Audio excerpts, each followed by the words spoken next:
Hey everybody, we're going to get started today with an ISO 20022 update with the mandate update on new information headed our way. As you know, that date's approaching. It's going to affect all of the ISO coins, and so it's important for us to keep up with this type of content. So that's what Max has prepared for us today and what we're getting ready to share with you. Absolutely. And before we get into it, this benefits both channels. It's the decent wallet. You got to get a discount by going through people like us. So check it out real quick, and then we'll be right back. Hopefully you're not leaving your cryptocurrency on the exchanges. Exchanges can fail and get hacked. If you don't own the keys to your coin, then you're not in custody of your coin, someone else is. Be sure to get yourself a cold storage wallet. I suggest the Decent Wallet after having owned several different wallets. I like the Decent Wallet. I like the easy access with the thumbprint. I love the features inside, how it Bluetooths with my phone and gives me a large screen. I also like how I can order two. I use one for a moon bag, coin I'm not going to touch for maybe years. I use the other one as just my regular wallet. You can order two for $219, that's $99 off. Or you can order one if you wish. When you order, your shipping is free if you live in the US, the UK, the EU, or Japan. Order one today. I think you'll be satisfied. To order now and get the discount, you can use the link that's appearing above my head.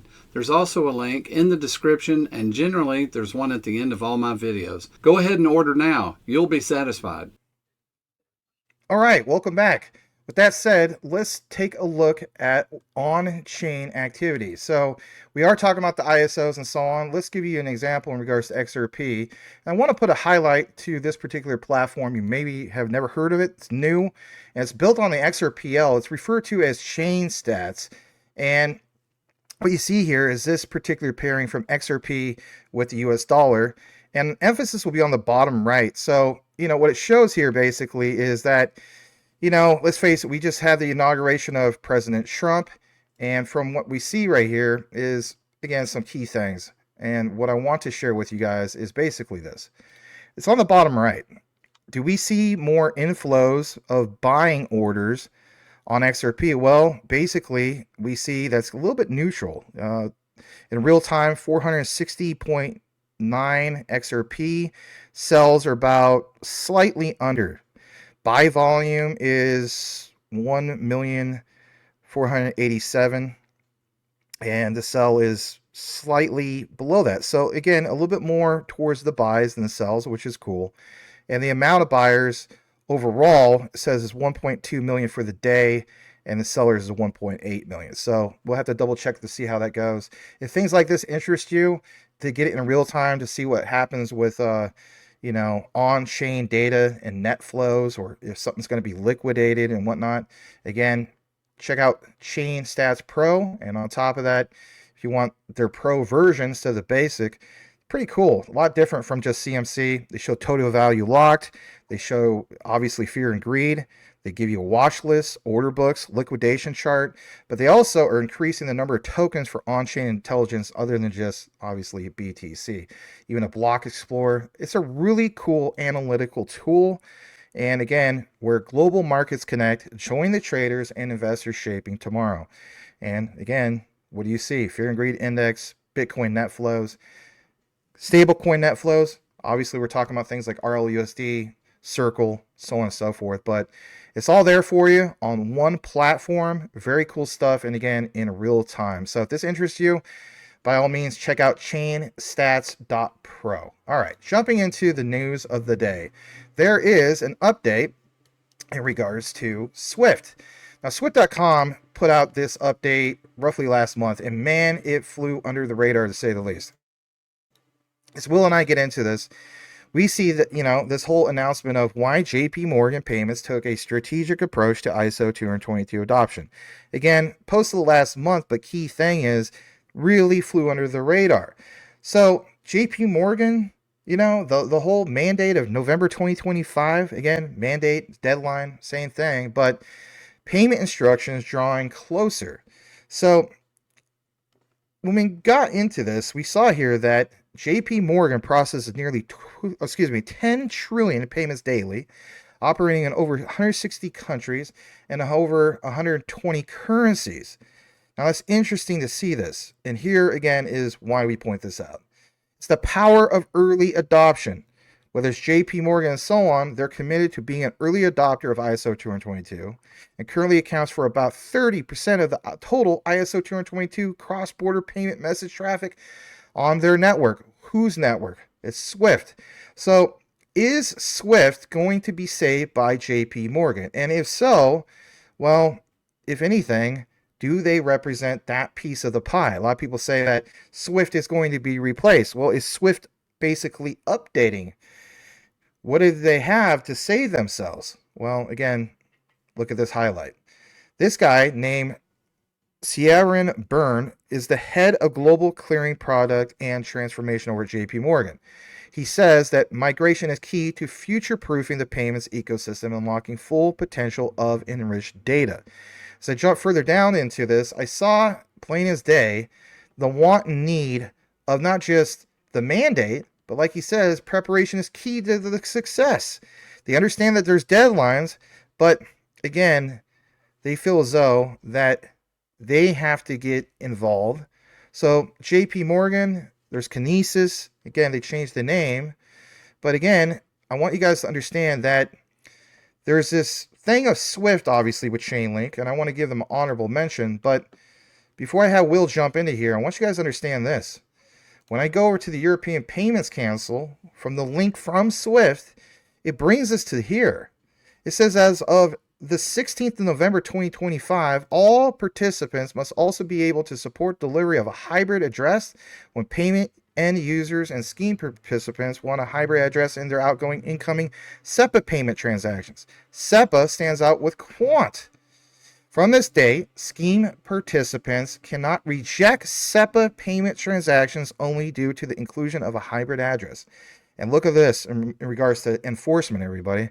As of the entry into force date, 2025 SEPA payment scheme rulebooks beginning the 16th of November 2025 up to the 22nd of November 2026, payment end users and scheme participants are allowed to continue providing unstructured addresses in the respective electronic customer to payment service provider, that's what it stands for, PSP files, and inter PSP SEPA payment messages, and of course these transactions. In the period from November 2025 to November 2026, all participants must continue to support the delivery of unstructured addresses when payment end users, and of course this thing called the scheme participants, want unstructured addresses in the outgoing and incoming SEPA payment transactions. I know it's a lot to read. Participants cannot, under any circumstances, reject SEPA payment transactions only due to inclusion of an unstructured address. And finally, the 22nd November 2026, the use of unstructured address will no longer, look at the highlight in bold, be allowed and will hence lead to rejects. Only hybrid and structured addresses will be allowed from that day onward. So with that said, everybody, again, it's understanding these periods coming up, how it cannot reject SEPA transactions only due to the inclusion of an unstructured address. So we completely, see where SEPA stands out with Quant, and where we see where programmable payments fall under the umbrella of ISO 222 messaging. The bottom line, everybody, is this, and we'll kick it over to the Will. It's understanding that the coexistence period of ISO 222 with MT, which is the SWIFT standard, ends officially November of this year in 2025. So if SWIFT has roughly 30% going on with JP Morgan with their plug, and again, this is where Chainlink would stand out, what about the other dominant ones when we mention Japan and 80% are using things like Ripple XRP? Again, your thoughts in regards to this before we get into the rest of this, Mr. Will Fix. Well, it's really brought home to me by the fact that they're mentioning $10 trillion in transactions that JP Morgan does per day. $10 trillion in transactions per day. So, so the multiple currencies that they carry and all the things involved with the way the banking industry is working, the ISO 20022 compliance is really just bringing a drawdown. These people will be ready before that date. That's what it's got to be done by. So what comes to mind is when we have regulations passed in the first 100 days from now, is what Trump has said. Plus, what mass adoption is going to be taking place is going to probably have to happen before the deadline of November of this year. Then we're about to see mass adoption, is what comes to my mind. Is that the way you see it? That's absolutely the way I see it, because the way I look at it is whether it is Ripple or some of these other ones that are part of the ISO 222 mix, being the dominant force moving forward. I mean, let's face it, Jed McCaleb in the past has even mentioned that, Ripple would replace Swift. All right. Was it, during the time which he was still part of Ripple? Actually, he said that right after he left and joined Stellar. So my thing is, when you look at the data and it says 30%, I'm thinking to myself, all right, again, back to the whole example of Japan, 80%. So it's not just Japan, there's other countries and so on. So the clear market participants, obviously Swift and Chainlink got their thing going on. You have JP Morgan, who some people feel as though doing an independent thing. We talked about, JP Morgan and Quant in the past with the outlines. So my thing is, this is why I'm not a maxi. You can literally buy pretty much all this stuff that has a connection to either competitor, if you will. Which brings us to this other part that we want to get into for you guys. I want to pull this up because, again, a lot of times people just don't realize what's really, really going on. Well, what is really, really going on? Well, it's this. Again, highlight from Swift. On your screen, you will see here, there's a complete narrative from Swift to supercharge your payment business with ISO 222. The transition to ISO 222 in payments is now underway. Well, no kidding. And with it, financial institutions around the world are starting to reap the benefits opened up by ISO 222's rich structured data. So whether it's Ripple, XRP, and so on, again, who's going to help orchestrate, again, some of this interoperability or the security aspect? Think about your quants, if you will. Jumping more into this, I want to pull up another thing. And again, you see the narrative. It's the transition to ISO 222 underway in payments. And as we jump also into it, well, what kind of details do we have? Well, again, these updates. Use cases have been basically sourced from ISO 222 early adopters. Here's the ones that really stand out for everybody. Banco de Credito e Inversiones, which is basically connected to what is referred to as Banco, not Santander, but a particular one that you're going to see on the screen here in a bit. So there's them. And then there's also Barclays. We're not going to do Central One because I didn't see any connections with them, but there's Citi orchestrating the whole thing of the RLN, Commonwealth Bank, Deutsche Bank, EQ, a whole list here, right? MUFG, Wells Fargo, big players, right? So why highlight that? Again, we're going to get into why that's important. Well, I did mention Citi. So Citi is tokenizing deposits, as we know with the RLN, Regulated Liability Network. Architect departs from or for stablecoin clearing venture Ubyx. Now, this was posted roughly 3 days ago. Now, this guy who used to be part of Citi is Tony McLaughlin. Tony McLaughlin is now exiting his position over at Citi, and he's doing this thing called Ubyx in regards to a concept of unified ledger. What's really interesting is the terminology.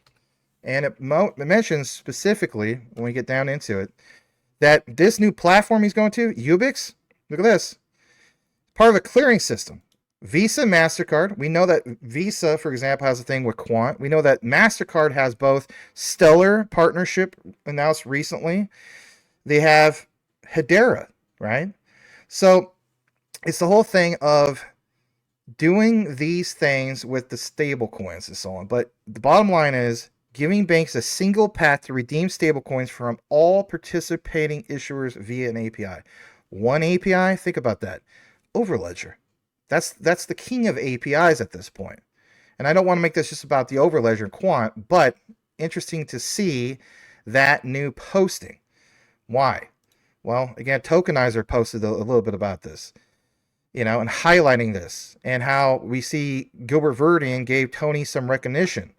Like it says, Gilbert Verdian likes this. Why would Gilbert Verdian go out of his way to basically highlight how he likes that Tony McLaughlin of Citi, who orchestrated the RLN, is leaving Citi to join Ubyx? And again, the whole thing of the white paper. Clearing system, they have a utility token, they have a DAO, but again, minting gateway, any Ubyx receiving institution can offer customers any stablecoin on the network paid for directly from the customer's existing bank or fintech account. Again, why is this important? Prepare a transaction to manage a QRC 721 token supply. And what do you see here on the new update from the documents.overledger dev? You see, plain as day in the documentation, the support type of API mint tokens, which allow you to issue an FT or add a QRC 721 token, which is under Quant, and burn tokens, which allow you to destroy the original token. And again, successfully prepare transactions executed using execution transaction API. Now, before I kick it back to Will, I want to share this with you. I have to give an honorable mention to Chainlink, because Swift, in my opinion, this is how they survive. How so? Again, the press update. Chainlink is enabling institutions to reuse Swift's infrastructure to facilitate payments for digital asset transactions, says Sergey Nazarov, co-founder of Chainlink. I'm very excited about the upcoming adoption of these off-chain payment capabilities and how they will increase the flow of capital and expand the possible user base of digital assets. Well, you got to point that out. And in doing so, well, you also got to point out all the participants of the RLN and its ecosystem. Look what it says. Blockchain agnostic, RLN US, by the way, United States of America, working group, because everybody's asking, is Quant only the UK? It's not. Engage in a proof of concept to explore the business applicability. RLN concept is in the US. They have this thing called the POC, limited to domestic international payments denominated in what? US dollars. You see BNY Mellon, Citi, HSBC, MasterCard. Again, all these ones connected, if you think about it, to your Ripples, your XRP, your Stellars, your Hedera's, and it's all there. Swift, US Bank, Wells Fargo. I'm telling you guys, we'll get into this next part about BCI, which was also on that list, but again, I want to get Will's thoughts. This is the halfway point in regards to this. I think, Will, it's clear, plain as day, that there is a shift and it's happening this year. Your thoughts? Yes, and every time we cover something like this, now see how involved Quant is. It's like hard to not make every ISO update about Quant, because Gilbert Verdian just has Quant in the mix of everything solving problems. But that's the thought that comes up to me. I get distracted in my mind, and I think while you're covering it, and I go, man, I'm so glad I got some Quant. Yeah, I'm really glad as well. But, I think we're all glad. And some of you guys you're not into all this stuff, and that's okay too. We're always rooting for everybody's success. I did want to give an honorable mention to Chainlink, because sometimes people feel as though I don't mention it enough, and that's okay too. This other one that was part of the list, okay? So it was, I was thinking it was referring to what is referred to as Banco de Credito, but Banco de Credito connects to this. All right, so this is why I'm sharing this with you. It's called BCI. Now, again, why point this out? Well, it's understanding that they're owned by a particular family since its inception, but currently BCI is the third private bank in terms of loans and the fourth bank in number of clients behind the private Banco Santander. Again, that's a big name. And a state-owned Banco Estado, its chain of ATMs is attached to the Red Bank interbank network, of which it owns 12.71%. So they're massive, okay? So we're talking about Latin America, a lot of Hispanic regions and so on, right? So that's a big, huge player, to say the least. All right. We talked enough about Quant. What about Ripple? Well, Ripple News, Banco Santander's payment app, believe it or not, runs on Ripple. Now, this will be the only segment where we play a video, but I want you to hear this, because there's a key highlight from this gentleman who basically is, let me see, I know this is about 4 years ago, but they're still a partner with Ripple. So this gentleman, Ed Metzger, Banco Santander's Chief Technological Officer, share some of its benefits. But listen to a key highlight of the clients, the customers. You may not know about Banco Santander, but they are absolutely massive. How so? Listen to this. We'll come right back. My name is Ed Metzger. I'm the Chief Technology Officer for OnePayFX. OnePayFX is the name that Santander has given to its new proposition for international payments. Banco Santander is the biggest bank in the Eurozone by market capitalization, and we have over 140 million customers around the world. The reason why we as Santander were interested in Ripple and able to move quickly into this space was driven ultimately by the customer need, and actually that search for solutions as to how to create that kind of customer experience. Ripple helps us address some of those pain points that we have seen in the past with some of our customers. And that's around being able to generate that certainty and that transparency along the transaction so that we can show that to our customers when they're making their payment. They can see how much is going to arrive, and they've got that certainty about the timing as well. And Ripple also helps us address the speed point as well. So we've seen some of our payments now are instant, which for an international payment is a great achievement, and that is something that our customers have really been happy with. In the territories where we've launched it, we're seeing customers do more business with us. So we see more transactions from the same set of customers, and that's a very positive reinforcement of the service. We've also seen some evidence of customers changing their behavior.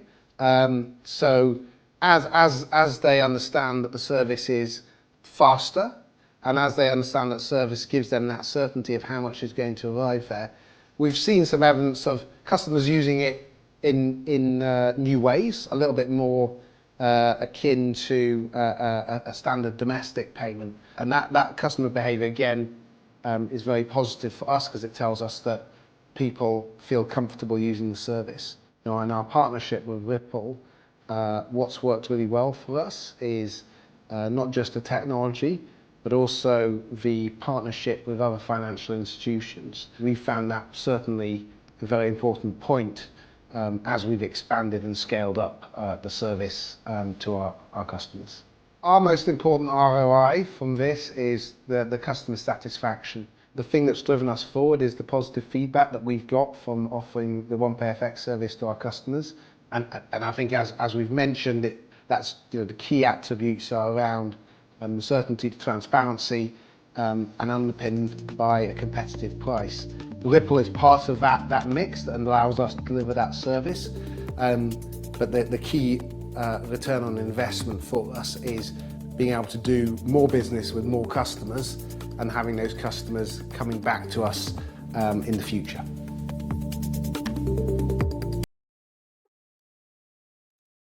Okay, we wanted to share that.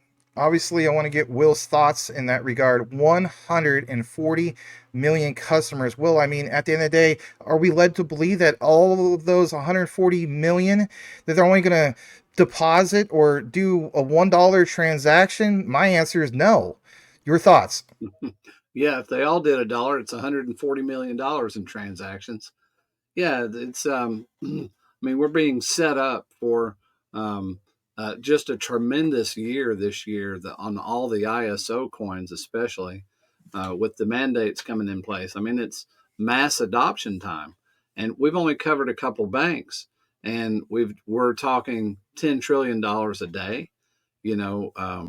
We're talking numbers that are enormous, and who knows how many 140 million people do per day. And then to think that there's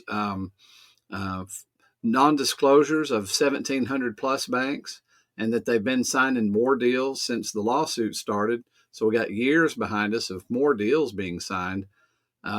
There's no telling what the price of now. I mainly think XRP, but I mean Quant, XRP, XDC, all these coins that are involved.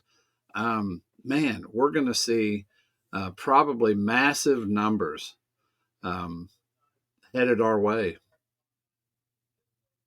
Yeah, I couldn't agree more. I know I keep saying that a lot of times when you say something, but it is true. I do agree with what Will's stating here. So we're I'm gonna, stating the obvious. yeah. Listen, we're gonna rapid fire through this because we don't want to make it like, an hour deep dive. But check this out. I'm gonna show you guys some other examples from the list of those banks that were on the Swift update. So we're gonna full screen this for you guys. Just quickly rapid fire through this. So just to give you guys a heads up, I know that a lot of people have reported this in the past, but they're not the only source, right? So where the case be, check this out. On a basic search, according to available information, Barclays are partnered with Ripple. Well, there's also Barclays and Stellar, okay? And we get further into it, there's another name. Barclays Africa partnered up with Lloyds, which in turn is using Stellar. That's on the bottom screen from a simple Reddit research. And of course, Lloyds partners with Stellar, cross-border instant payments, one of the largest in regards to professional services in the world, by the way. And like it says here, basically speaking, is that it integrated with Stellar Network to build and revolutionize cross-border payments applications. So again, you got to mention some Stellar. Getting more into this, we're going to jump over here. I love this perspective from Tokenizer. He just posted this on the 19th, and I want you guys to think about this. Q&T no longer just offers interoperability. They offer central bank grade security. Right. The head guy to lead Quant is Gilbert Verdian with over 20 years in cybersecurity excellence experience. Let's defeat the narratives. XRP no longer just offers a bridge currency, everybody. They offer a platform for CBDC infrastructure, along with all the above. Zenfin, XDC no longer just offers digital trade documents. They offer tokenization of trade assets. Hedera HBAR no longer just offers hashgraph tech. They offer institutional consensus and tokenization. Honorable mention to check, but we're trying to complete the outline.